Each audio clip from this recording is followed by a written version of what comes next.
A new report on the housing crisis is predicting that house prices in the region could rise by another 44% before the boom peaks out. They say this will leave many people completely priced out of the property market. The National Housing Federation says the government must take radical action to provide local people with somewhere to live. Eleanor Parkinson reports. Kate Tregenna works as a clinical laboratory assistant at the Royal Cornwall Hospital in Truro, earning £14,000 a year.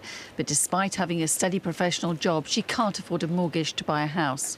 She's one of a growing band of young professionals who are forced to live with friends or rent rooms in other people's houses. You're talking about teaching assistants, you're talking about shop assistants, your carers, you're talking about a lot of people that earn less than 15,000, and if we all decided to leave, the county wouldn't survive. This is what Kate is up against. The cheapest two-bedroom terraced house in Truro would cost her more than £150,000, more than 10 times her salary. And according to a report by the National Housing Federation, the situation is set to get worse. They predict that house prices will continue to rise for another 5 years, in Cornwall by 44%. In Dorset, families in the village of Buckland, Newton, have had to think creatively to get a home. When we visited this family a year ago, they'd just joined a land trust. They'll be able to build their own home, but the trust will own the land to make sure the homes are only sold on to local people. They've now got planning permission, and building work in this field will start in a few months' time. There have been a few occasions when it looked like it was game over, but again, persistence, determination, thinking outside the box, thinking of new ways of doing things. It's made it harder, but it's made it successful in the end.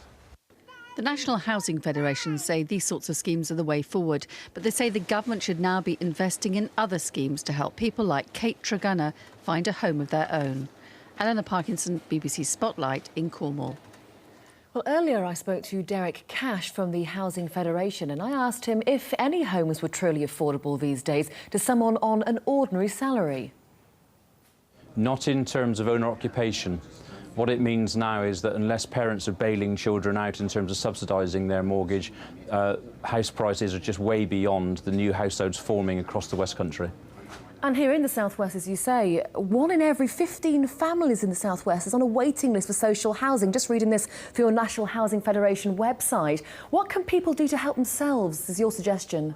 Well, the rocketing waiting list is a direct result of the house prices and lack of supply of extra homes.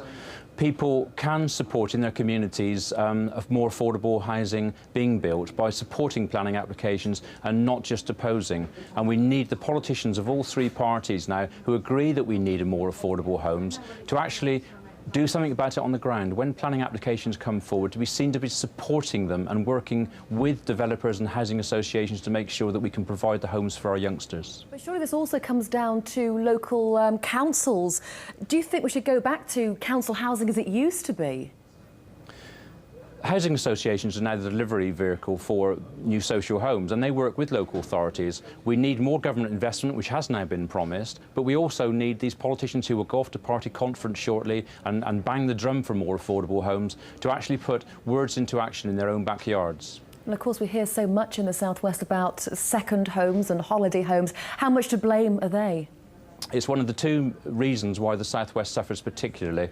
Other areas that have particularly high house prices don't have the low incomes that we have. That makes the gap between house prices and income so much more than in other regions. And secondly, the second home and holiday home, as you quite rightly say, does make the situation worse. In some areas, such as South Hams, 10% of the homes are now second homes. Mr. Cash, thank you very much for your time this evening. Thank you.